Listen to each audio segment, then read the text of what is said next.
Sir Edward Heath's friends are angry that allegations against the former Prime Minister, who died in 2005, were investigated even though they could never be tested in court. They believe the police have caused a clear injustice. Whatever the upshot, his reputation was bound to be tarnished forever unless the investigation concluded that there was absolutely no case to answer. Today the summary results of the two-year, £1 million Wiltshire police inquiry, Operation Conifer, were published.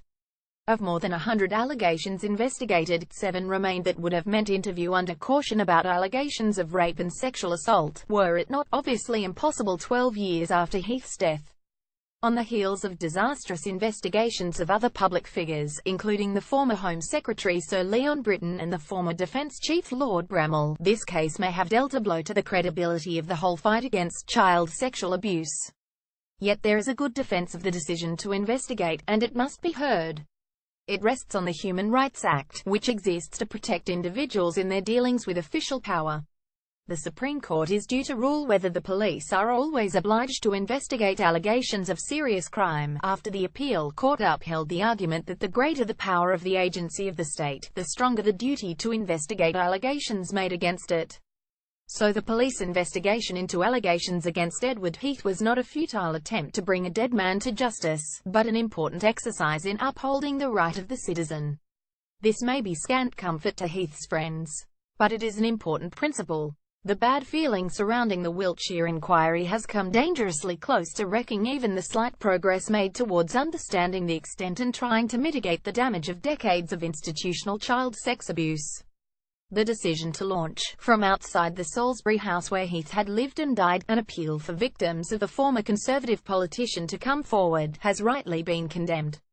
Today, the Chief Constable, Mike Veal, finally acknowledged it a mistake that tainted the investigation by implying the presumption of guilt. The investigation was further undermined by a highly critical judge-led inquiry into the Metropolitan Police investigation into allegations against Brittan and Lord Bramall, accused of being members of a ring of pedophiles.